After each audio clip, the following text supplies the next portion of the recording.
thank you so much for coming to another Tuesday Times Roundtable. Today we have James A. Knapp. He's the Director of Community Relations at Florida International University, where he serves as lead relationship builder for the university, strategically connecting FIU with partners in the community. In this role, James manages FIU's President Council and develops community relations strategies aimed to building meaningful collaborations to help bolster and develop a stronger community ties and establish new relationships, initiatives, and partnerships in key areas for FIU. With more than 14 years experience in higher education and organizational leadership, James was named one of South Florida's Business Journal's 40 Under 40 for 2018. He was recognized as part of the winner's circle for the top leader in the Under 35 for the HR.com Lead Initiative, and was a finalist for the FIU Center of Leadership Emerging Leader Award.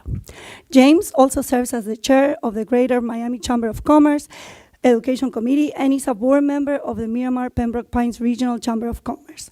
James also volunteers his time with several community organizations, helping at risk, and serves on the board with the Liv Abner Foundation and working as a leadership facilitator for the Do What Counts organization for more than 5 years. Previously, James served as the Director of Strategic Partnerships at Florida International University's Office of Engagement, where he managed FIU most important collaborations, including Life Sciences South Florida, the Talent Development Network, and the FIU Veterans Initiative, the Engagement Advisory Council, and FIU's municipal partnerships.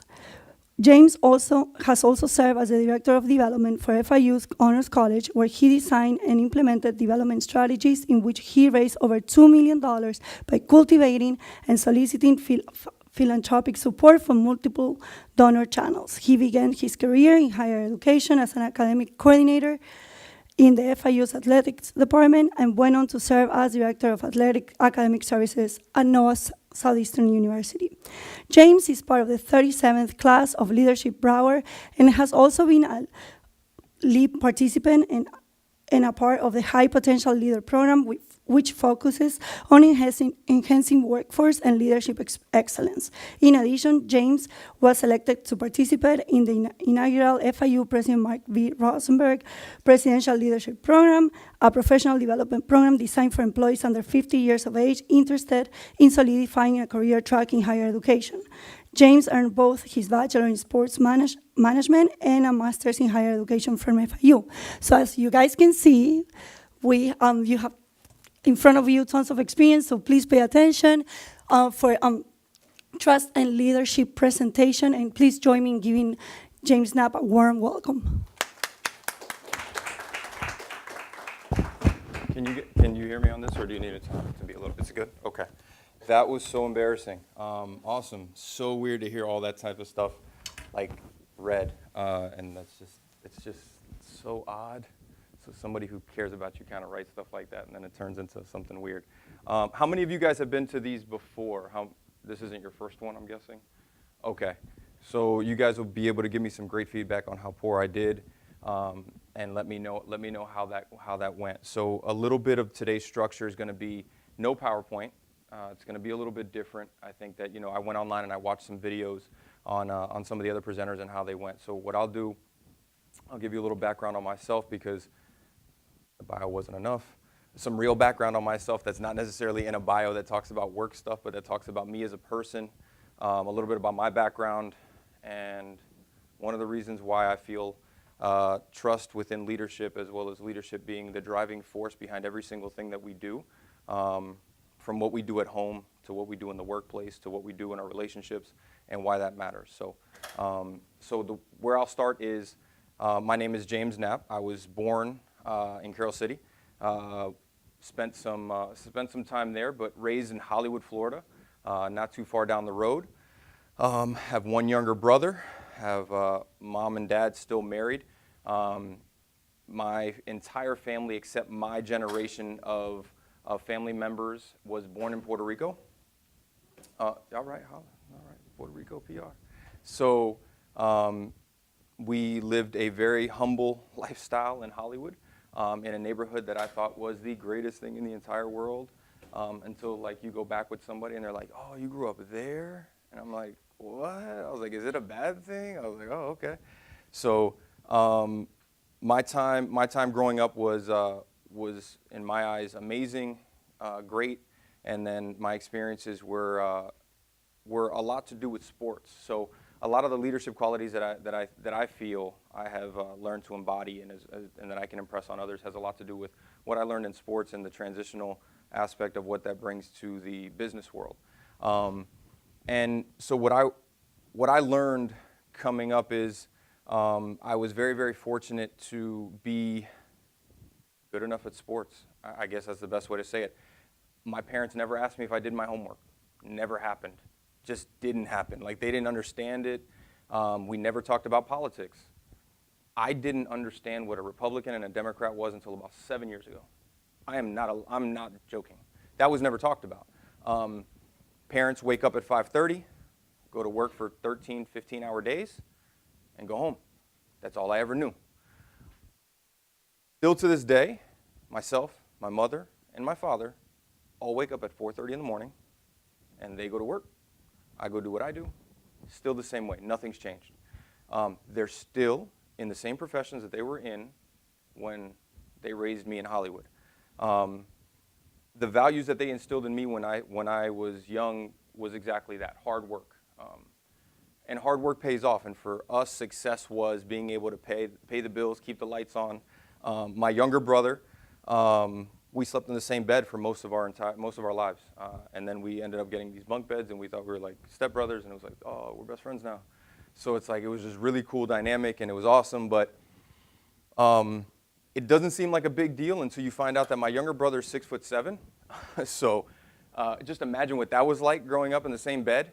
That didn't necessarily go so well, but it was interesting. It was fun, and I wouldn't have traded it for the world. So like I said, I was very fortunate enough to be pretty decent at sports. I got the opportunity after I was no longer allowed to go back to public school, because I didn't always wear a suit and tie. I wasn't necessarily the greatest model citizen, so I fought a lot. And private school was the way to go, because it's the only way to go when you're not allowed to go back to public school.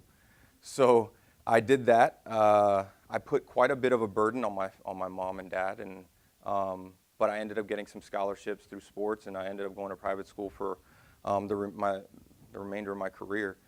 Played sports, won a state title, was #2 team in the country for baseball. Played football, was honorable mention All-State. Did a lot of really cool things athletically. Fast forward, have opportunities to go to college.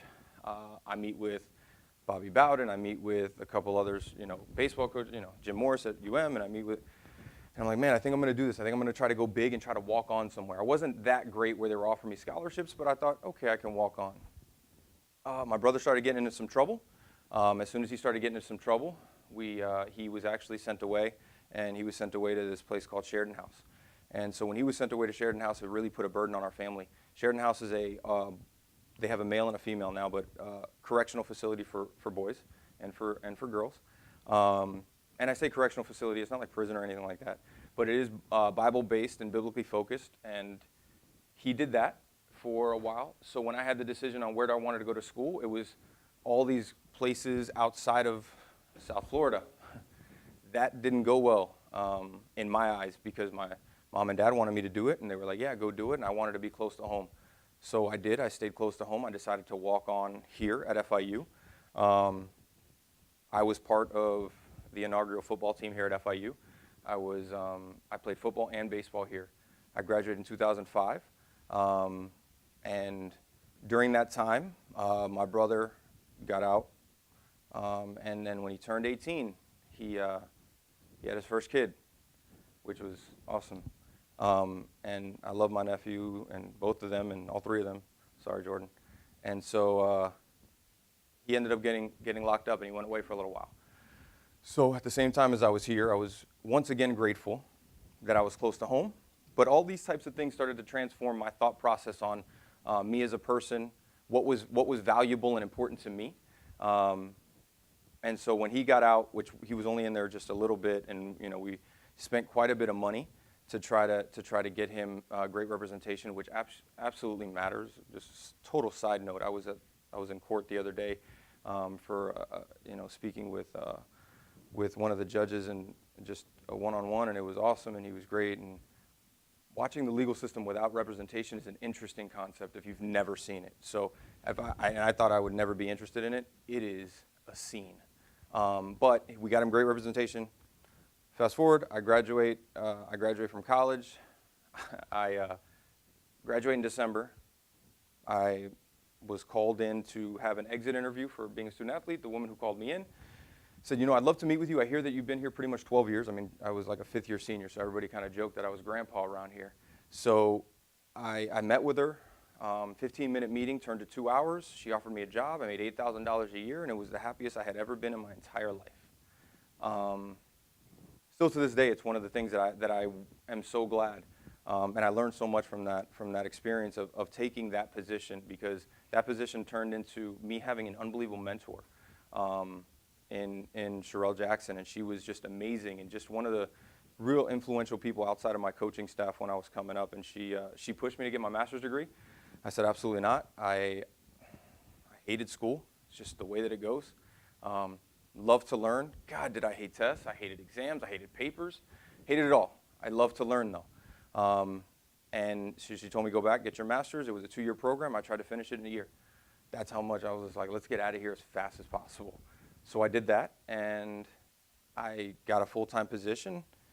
So I got my master's. After that, I got a couple other opportunities. I went away to Nova Southeastern for a little while, became director of my own program, was offered the opportunity to come back to FIU, and I did, to do some fundraising. And then after that, kind of worked on my way up to be where I'm at today.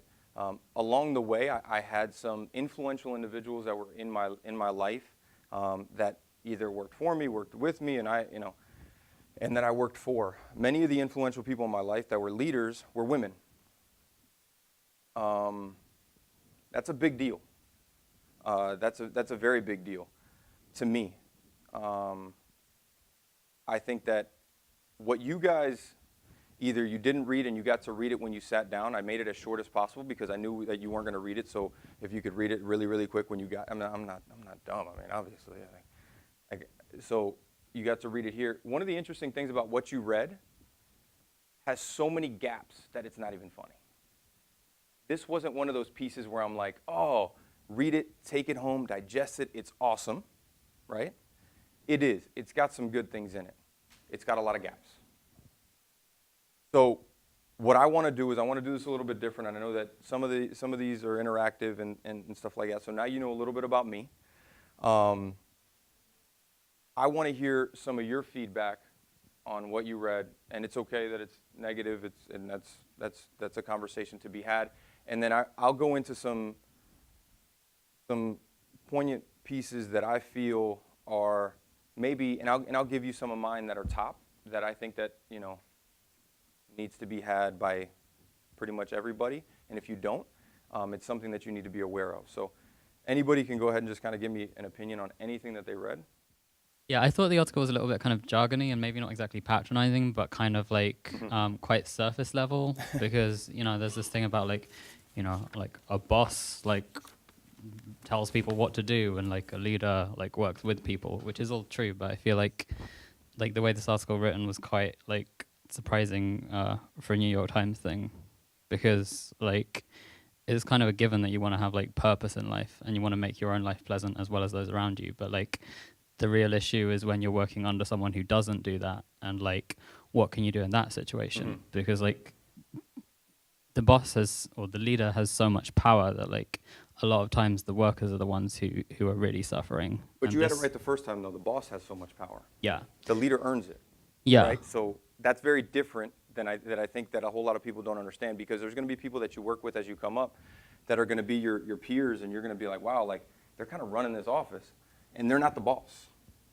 And that is very, very different, and that you'll see. But go ahead. I mean, I guess what I was trying to get across is that, like, if you're a worker under the kind of, like, bad boss that he's describing, it doesn't really kind of provide a perspective on how the individual can cope with that or cope with bad leadership. Because Yeah. it's like, it talks about being a good leader, but it doesn't talk about dealing with a bad leader if you're on the other side of things, which I think is really important for a lot of people reading this. Is that something that is on the minds of many people here? Like, how would you deal with bad leadership? I don't know if any of you guys have had internships or jobs. Give me an example of bad leadership that you've dealt with that, if you can share just an example. Go ahead.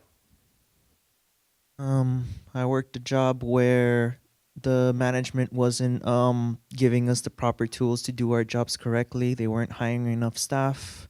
Mhm. They were constantly putting pressure on us and basically firing anybody who deviated from what they were told to do, even if it was helpful to everybody else. If it wasn't what they wanted, then they would punish those people accordingly. Mhm.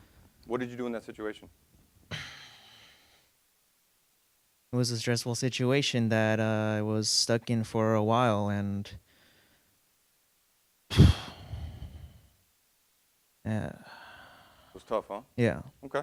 So understandable that's a difficult. So one of the things I want to mention in what you said was, much of what you said were resources, right? So they didn't give me the right equipment. They didn't give me the right team, staff. When we talk about resources, that's going to be something that's going to come up for eternity, just so we're all aware. You're never going to have enough staff. And not to downplay what it is that you went through, because, by the way, it is a major thing. I literally have no staff right now. So, yes, I do understand that. But try not to focus on the resources as much as being resourceful. How do you figure it out, right? Not to say that there is a way, but I do think that there's something to be said for an individual that changes their mindset to try to figure out a way to be resourceful, rather than harping on the resources themselves. What that does is that opens up your thought process to say, you know what, I don't have to just sit back and say, well, I can't do it because, how could I do it despite? And that gives you an opportunity for growth and gives you an opportunity to kind of learn something about yourself. In the long run, it's probably not going to work out, right? It's just not going to be there. But what you were able to learn and how you were able to grow in that situation is a big deal. Yeah. While I was working there, went up the ranks. I did go up to supervisor, but in that time, I realized I didn't want to be there. Yeah, and you can't be So, miserable either. I mean, yeah. life is way too short to be miserable. Exactly. And I don't know. I mean, there's just so we have a really, really honest conversation. There's people who I talk to who are 50 and 60-year-olds that have no idea what they want to do when they grow up. Right now is not that time where you need to be stressed out about figuring it out. If you have the opportunity to go and learn from somebody, and it's one of the pieces that I wanted to talk about, which was when you're in situations like this, and everybody here who's probably going to do an internship or going to get their first job, don't just take what you think you need to take because society tells you you need a job. You have every single right to select the individual that you work for as much as they have to select you. It is your responsibility to do the work and the research to select those individuals. And when you sit down in front of somebody and just say, pretty lucky to have me here. I had my choice of a lot of different people and I chose you. Very different conversation. That person's going to look at you and be like, what the heck are you talking about? You're like, yeah, I looked you up. I know what your philanthropic, mission is. I chose to sit here with you as a leader. That's a very different conversation to be had. So that's something that I don't think can be stressed enough. And one of the reasons why I started to really work in higher education was to give back and give, at the time, student athletes the opportunity to learn the things that I didn't get to learn when I was a student athlete because I was practicing or playing, and it just wasn't in the cards for me to just go do an internship and learn from somebody, and that wasn't there. I envy the general student, but I also don't envy the general student for a lot of different reasons. But I think that a huge takeaway is understanding that if you can put it in your mind that you have the opportunity to select your employer as much as they have the opportunity to select you, gives you the opportunity to hold yourself accountable for doing the research and really taking the time to select who that person is. Because you don't necessarily want to take a job for the money. If you're going to chase a dollar, it will always outrun you. Never been beat. It's undefeated. Money is undefeated. It will always win. You can never have enough. Literally, the richest man in the world is still the richest man in the world after getting a divorce. That is unbelievable to me. Like, that guy found a way with his wife not to be happy. It doesn't mean everything. So I think that focusing on who you're working for and the leadership that you're under matters exponentially more than the figure and the dollar amount, and whether it's even within your major, like underneath what you did as a major. None of that matters. As soon as you guys can understand that it doesn't matter what people say, it won't matter. You won't have any qualms about walking away from anything. You won't have any qualms about saying thanks but no thanks. You won't have any qualms about saying, you know what, I really want to work in that area. I want to learn. That's a big deal. That's a really big deal. I deal with employers all the time. All the time. And their main focus is finding individuals who can actually do things outside of what it is that their skill set is. There's a ton of business majors. There's a ton of different types of majors. What separates them from everything else is what else do they bring to the table? What have they done to learn on their own? What have they done to really expand their market value and their brand? Anybody else with a work example? How many of you guys have had an internship? Internships? How long was your internship? Wow. Is your employer here? Because then obviously that's why you're not asking a question. Is the person you're interning with here? Yeah, I'm an intern with FIU. Okay. All right. How long was your internship? 2 summers? 4 months. That's good. Who else hasn't done an internship? Why? Because there isn't enough time. There's enough time. What's your day look like? This goes for everybody. I'm not going to ask everybody, but I have school and then I work part-time as well. When I'm not in school, I'm working just trying to get money. But exactly, I agree, money isn't everything. That's not the answer. So still got to live. I get that. I mean, you still got to live, and I'm not trying to take Yeah. anybody away from nobody. No lights or anything like that. Okay. So what do you do when you're done with work? What time do you get out of work? 9. 9. What do you do from 10 to 1? On weekdays, I would go home. I have work right after school. And then on the weekends, I'd be just hanging out, I guess you could say, trying to resource my time. Because I'm working, I need to unstress myself from my life. So I guess I use my weekend as that. Okay. I understand that. So something that I learned early on is if I could go back and do it all over again, right? So it's one of those things, hindsight's 20/20. I was fortunate. I didn't go out much. I didn't party. I'm a nerd, just kind of how it goes. Very bad at school, different kind of nerd. But I would love to have punted leisure, right? And taken the weekends and said, I'm going to do something. I'm going to go learn. I'm going to go look up the top 3 individuals within the confines of what it is that I'm thinking about I might want to do, and I'm just going to hit them up. I'm going to email them. Be like, hey, need anybody to work for free? You're not doing anything between 9 and 1, and then you sleep, and then you wake up. God, I hope you don't wake up after 7. But, if you wake up after, like, what are we doing with that time? I'm trying to get across the point of the finite amount of time that you have to actually build your skill set to be the most powerful individual when you get out, to have the leverage.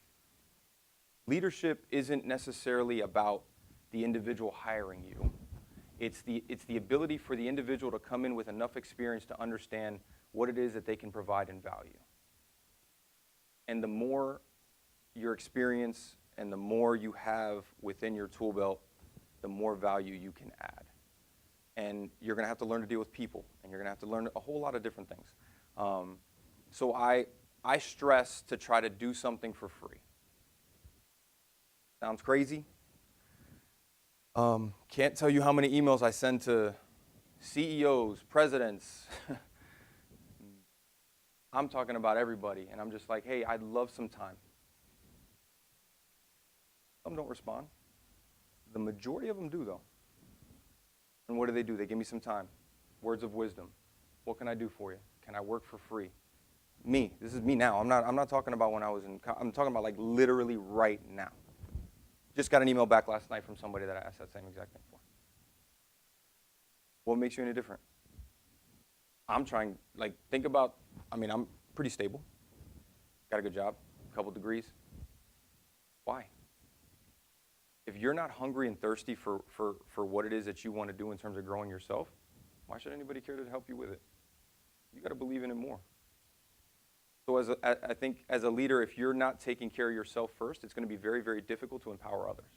And that's really what I want everybody to understand is it's a really odd, selfish, but focus on yourself.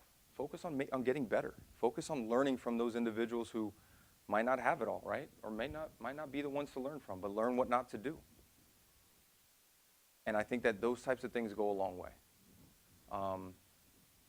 I'm gonna throw out two things that I think are probably the most important things that I see within students who come applying for jobs, or just, I mean, I work with many older people that don't have this skill set, and it's two.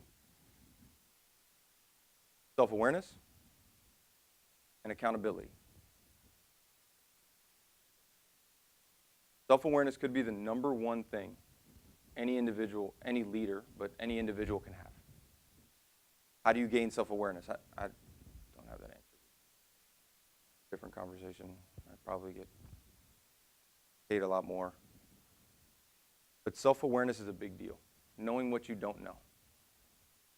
When you know what you don't know, you know where you want to be, you know where you want to go, and you know who you want with you. I try to surround myself to where I'm never the smartest person in that room. If I'm the smartest person in that room, first of all, that's a struggle. It's a bad room. But we should all bring something different to the table. And I think self-awareness and understanding where my faults are and where I struggle, where my shortcomings are, matters a lot. And when you know what those are, a lot less excuses, and accountability matters, right? So understanding the pointing the finger of, hey, this, that, the other, those don't exist. People talk about millennials and this and that, and who cares? Doesn't matter. I'm not worried about millennials feeling entitled. I'm not worried about anything. You can feel entitled all you want. Good enough? Have you done what you needed to do to set yourself up to be good enough? And if you deserve it, you deserve it. If you don't, you don't. What have you done to deserve it? And I think the accountability piece to really be able to, the self-awareness piece to really look at yourself and say, hey, I deserve this. Why? Why more than somebody else? And I think that doing the work early on in the process of working for free, doing internships, working since you were 14, understanding what those types of processes are, helps you become a better leader. The founder of Tesla, it was a really cool article. I wish I kind of would have sent it to you guys. It's super short, but his office assistant said she had to go for 2 weeks. I don't know has anybody read this article at all? So his office assistant said she's got to be out for 2 weeks. He was like, okay. She's like, I called over to a different department. I'm going to get you somebody else. He's like, you know what? Hold off on that. Don't call anybody. I'm going to try to do this on my own. He was like, you're insane. You're going to die. He's like, let me try it. This is where self-awareness comes in. He was aware enough to know what he didn't know. And he knew he had no clue what she did. So when he decided to do what she does for 2 weeks, she came back. He said, whatever her name was, I found you a different department. I think you're better suited there. After doing your job for 2 weeks, I didn't miss a beat. And the value that you brought, I just think it's better somewhere else. What he was saying was, he's like, I did it, and it didn't faze me at all. But he also was self-aware enough to understand that he knew that he didn't have the experience in doing what she did in the first opportunity he got to work a little bit harder, to work a little bit later, to do a little bit more, to get that experience to understand what it was to be in her seat. Not just hers now, because now she's somewhere else. the next person's seat and be able to fill that seat to say, you can do that. You can have that ability to say, you know, I'm willing to do the little stuff. I'm willing to do whatever it takes to learn what skills I need. I had no idea what skills I needed to do, what I wanted to do when I grew up. Dude, I still don't. I don't really know. But I learned that if I just keep showing up, I keep knocking on the doors, I keep telling them, hey, I'll take notes for you. I'll take minutes. Can I go to that? I'll go with you to that meeting. If I'll take minutes and I'll put them down, I'll write them down, and I'll send them over. Oh, do you want, oh, okay, no problem. Like, you want me to just, I'll drive you. I'll do it all the time. But that gets you in the room, lets you listen, and then you understand what you need. And a lot of the times, and this is the God's honest truth, being a young Puerto Rican kid who didn't know anything else, I saw a bunch of old white guys in suits all the time at higher education, and that's what I thought. I'm like, okay, well, I obviously can't do anything. Then I sat at the table, and I'm like, you ever like watch or eat something or whatever, and you're like, this is it? Like, this is it? Like, this is what I was scared of? Like, oh, okay. They got something coming.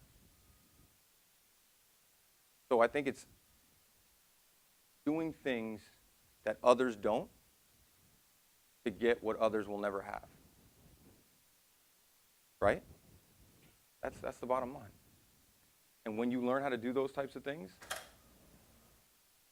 that proves to everybody else who's sitting and in the room or whatever, man, every single time something comes up, James is offering to do this. James is offering to do that. People see that.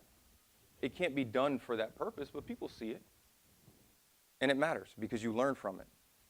And I think until you understand how far that goes, until you get what that means, because what would that mean to you if you had somebody that was always offering to help you out, never asked for anything in return? It's a big deal. But little do you know, all they're doing is just racking it up in their head. They're like, man, I'm learning this, I'm learning that, I get to go to this, I get to learn that, and all of a sudden their portfolio is just getting full. And they're like, man, that's really cool. So as an example, I'm the chair of the education committee for the Chamber of Commerce. I mean, it's cool. I started because my boss didn't like to take notes. I'll go with you. Okay, cool. Didn't talk, sat in the back of the room, never asked to speak. One thing led to another. Somebody was like, oh, I need this. Hey, James, can you get him that? Yeah, no problem. Within an hour, I was like, man, that guy's pretty efficient. Come to the next meeting. Hey, James, can you? No problem. And I, over and over and over and over again. And so one day they were like, we want you. I just kept showing up. Providing value, listening. That matters. And I don't think students do it enough. I don't think students go around and say, I'll work for you for free. Nobody turns that down, by the way. I just want to point that out. I'll work for you for free. I like your leadership style. I like what you do. I'll work for you for free. I want to learn. A good leader, if you take the time to learn about that leader, will put you in positions to get experience, but also to be successful. And also to fail.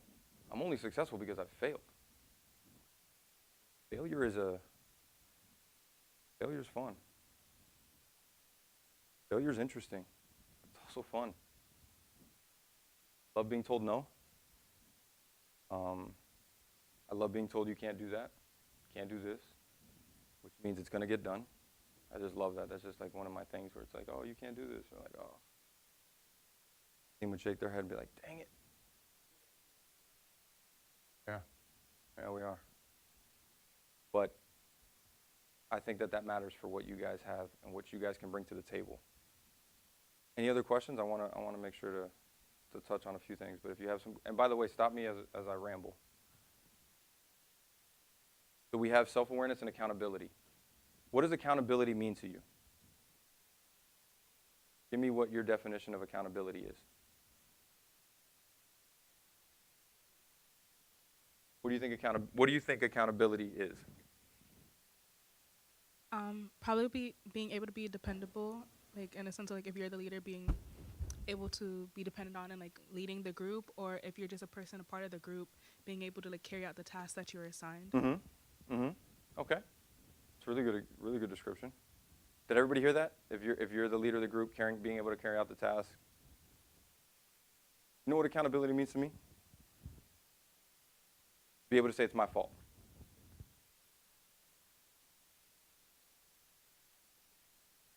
It's an interesting dynamic when you can say it's your fault.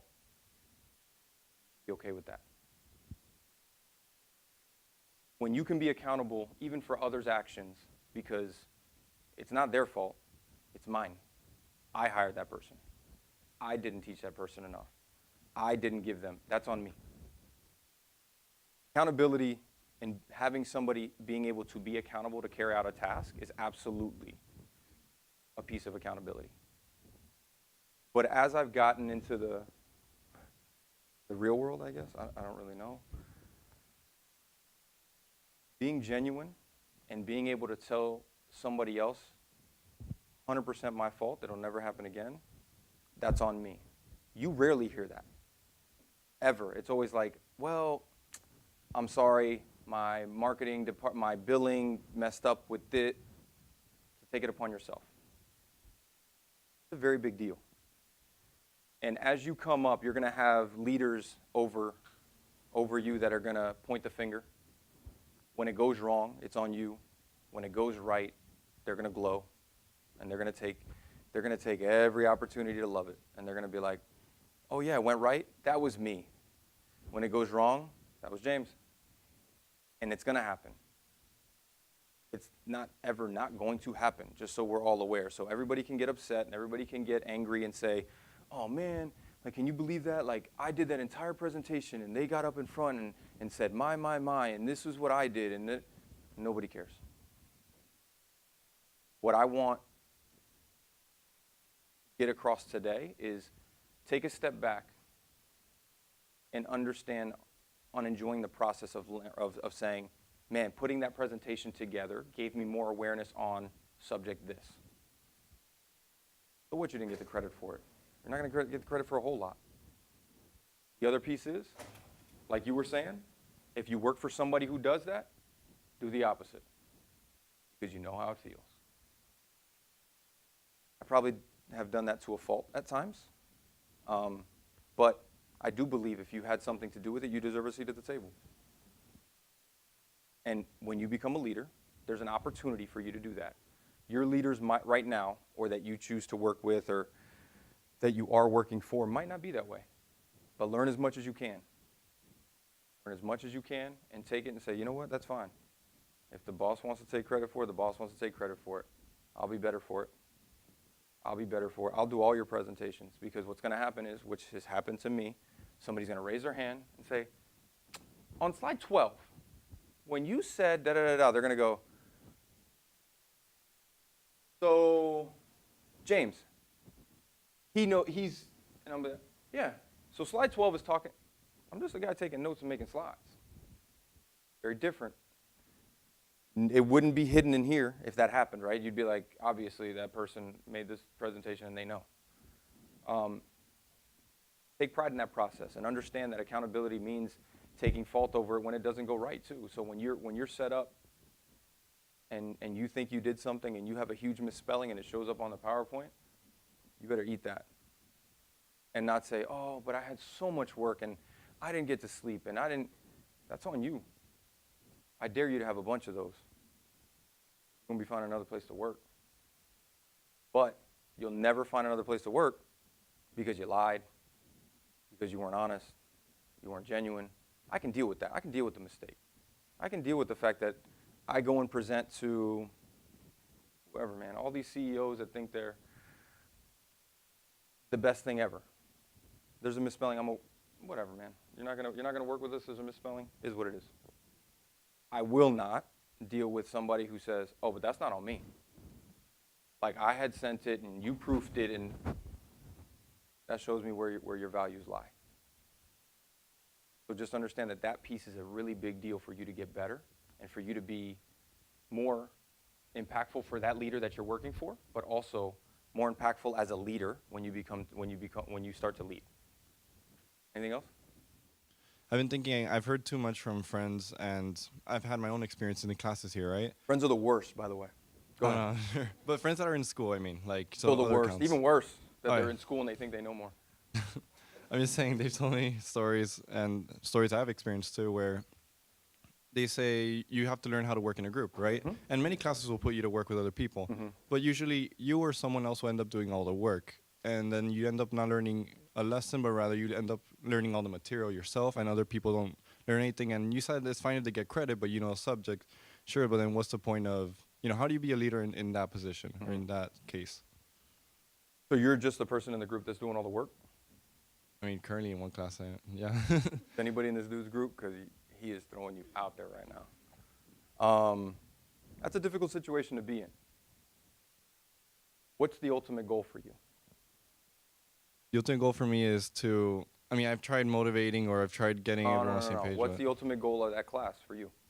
passing, of course. Like Passing the getting the class. best grade, knowing the material as best as I can. Okay. I want to succeed, but of course I'm not going to let everyone else sink me down. If they don't want to do the work, I'm going to have to do it. Okay. So if your ultimate goal is to do that, right? Have you talked to them and you've tried to like motivate them Hold on. for a long time, right? Yeah. How has that worked out? So even trusting them with the work, or even motivating and everything, has ended up with them just doing any work to get me To shut up. Exactly. Yeah, they'll get you to shut. Be like, bro, I'm gonna just turn this in, however, and then I'm just gonna shut them up, and then it is what it is, and then you end up getting a C rather than an A, Exactly. and then you end up being screwed. So if you know what your ultimate goal is, welcome to life. Reality, right? You know what your ultimate goal is. So if you're part of a team right now that's trying to get a grade, and your back's going to be sore. You're going to carry this team all the way through, and you're probably going to end up doing the whole thing, and it's not going to be the last time. Because I've probably worked with more people like that than you. But it's the people like you that I want by my side every single day, not the ones that try to continue to push off when there's a time where you just kind of wipe your hands clean of it and say, all right, I'm just going to do this, and we're just going to get through it and on to the next semester. And now learn from that, and maybe set some context early on in a different group project. But those types of people, there's no substitution for hard work. Those types of people won't be the people that you meet, all the way up. So those types of people try to cut corners and try not to do much. That doesn't last. But for you, what's your ultimate goal? And I say that to everybody. If that's your ultimate goal, is to get the grade, we shouldn't even be having this conversation anymore. You got to do what you got to do. You've tried. So that would be my thing. Have you tried? But you have. Keep it moving. And as a leader, there's going to be times where you do that. And that's as a leader.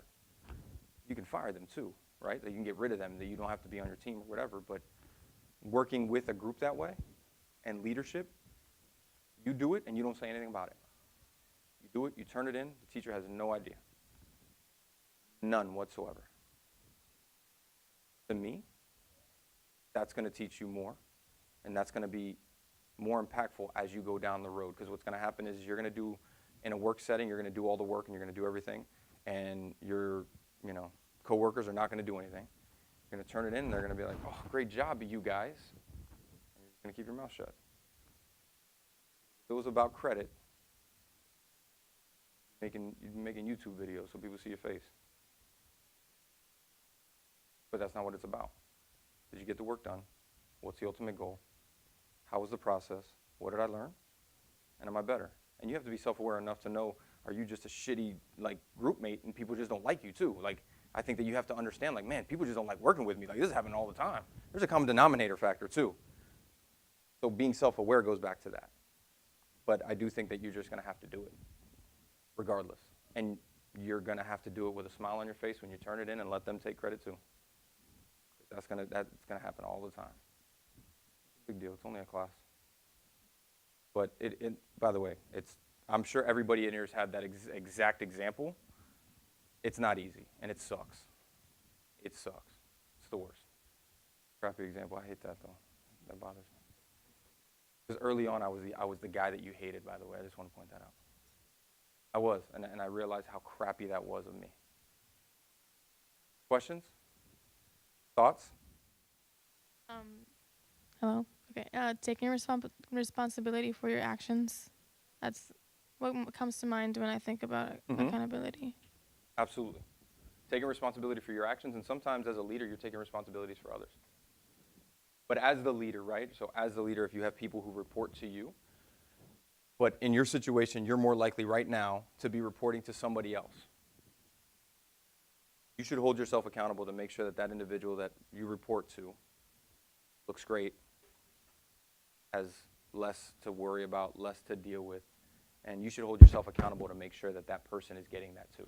So just know that it's not just as a leader, you got to hold yourself accountable and only blame yourself, but you should hold yourself accountable when you're working for somebody else to do whatever it is in your power to make sure that they're getting the best out of it. So the one factor that we can never, ever calculate is people. I think you can inherently, I mean, it's interesting with everything you see on the news, inherently, people are great people. People are great. People are actually pretty good. But I can't guarantee you that everybody within an organization such as the one you mentioned is willing to work well together. People are people. And I think that when you start to think about the ability for people to be people, right? People are people, but the ability to let them be who they are, these things come out. And it comes out everywhere. And and I'm not saying, maybe not on a grand scale, right, of saying, hey, but there's going to be somebody who's like, today's not the day. I'm good. Like you guys can pull my share. That's always going to happen. No, there's nothing that's ever shown different. That's just, nobody pulls equal. It's just the way that it is. It's just life. And I think that you can relate it to just about anything because the variables are all the same. Like, you have to understand that people are people. And regardless, that's what's going to happen. Like, it really is. It's going to happen where somebody's going to pull more weight than the other. How are you going to deal with that when you've pulled weight for however long and now all of a sudden that person wants to slack and you got to pull? That happens, no matter what. Now, maybe less, a lot less, and maybe a lot more in different areas. But that is how I genuinely feel about that. Like, I do truly believe that. I'd be hard-pressed to say that you can find any type of society that's so equal across the board in terms of the way people function and do work. I think everybody's inherently selfish. Because what I'm doing today is 100% inherently selfish. I get the most satisfaction of understanding how to get the most and the best out of individuals. And I do think sharing how I feel and I think that's inherently selfish. I go home and I enjoy it. I love it. That is inherently selfish. It might be a weird thing. I'm not selfish in the terms of I want more money or like, no. Everybody's inherently selfish. That's tough for me to believe that anybody's not. Now, I'm not, selfish doesn't necessarily have to be a negative thing, right? Some people are selfish and they want to be, they want to do it all and because that's what makes them feel good, right? Is being able to do more and provide and do whatever it takes. That's understandable, but there's still a selfish aspect to it, not in a negative connotation. And I think that's everywhere. I don't think that anybody has something that isn't a little bit selfish. And it's not negative. I think that's one of the positive things that you're talking about. It's one of the positive things in a society that way, like that, because they're selfish to the fact that they want to do whatever it takes to help. That's a selfish thing. That's gratifying to them. That's selfish. If I'm doing that because it makes me feel good, no doubt that's selfish. Right? Absolutely. I told you guys a lot of personal things about me early on, right? I think transparency, I think vulnerability are probably underrated. Because when I am that way, and it was one of the things in the article, when I am that way, either somebody's more human, you see that somebody's not so different than you, but that is one factor amongst many, right? So either you get work done or you don't, and I can trust you in that area. But to me, one of the things that I was showing early on was the ability to be transparent and to allow you in to something that was extremely personal. And for me to do that, I have to have a good enough feeling to say, I'm hoping to get that back. If I don't, I don't. But in leadership, when you're able to show, like, hey, I trust you, I'm going to put my trust in you, there's a certain responsibility on the other end when it doesn't happen. And I think that trust in leadership, so if I'm a leader and you tell me, hey, man, like I'm really struggling, like could you go talk to your boss and tell them whatever? And I don't. It dwindles. Hey, you know, and I show you just one level of myself, which is I'm the boss and that's it. There's not much there. And I think that for me, trust comes with being vulnerable, being open, but it also comes with being effective, being accountable. And those are all things that matter. So when I talk about leadership and trust, there's not just one way to define that, and there never will be. That's just not how that goes. It comes in so many different areas, and it comes out of so many different areas and so many different variables that go into trusting somebody. And everybody knows it's easier to lose trust than it is to gain it, right? That's what everybody says. But when dealing with people, that's even easier to lose the trust. And I think that one of the last things is you always want to be trusted, right? So like you want to be trusted to, I drop my son off at daycare. I entrust those individuals who are taking care of my son. That's a really big deal. Trust is that big of a deal. Can you work without it? Yeah, you can. I wouldn't want anybody working for me that didn't have it in me. And if I didn't, I'd probably run around in circles trying to figure it out. Because that matters.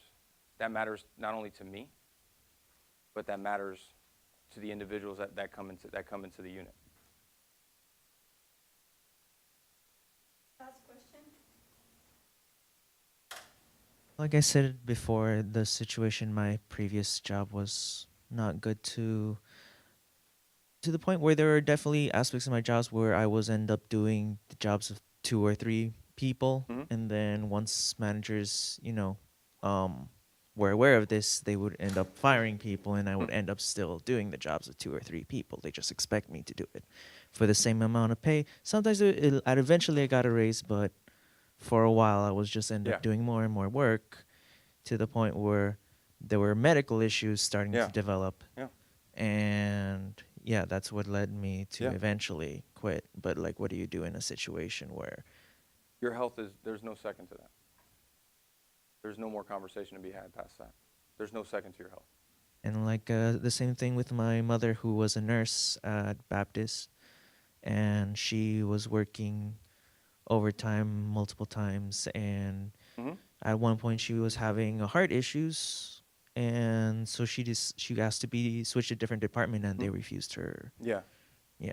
So there's she had to switch to a different. There's no second to health. There's not enough hard work in this world that can bring that back. Not enough trust in this world that can bring that back. So that's one thing that I do not mess with is health. I truly believe that. So that's that's got to be one of the things that's a non-negotiable. But understand too, like if you had, serious health issues are serious health issues, and that matters. But to say, I was moving boxes and I cut my finger, this job's causing me health issues is a little bit different too. So understand perspective on that. All right, thank you guys so much. I don't want to take up more of your time. Thank you. I appreciate it. Yeah.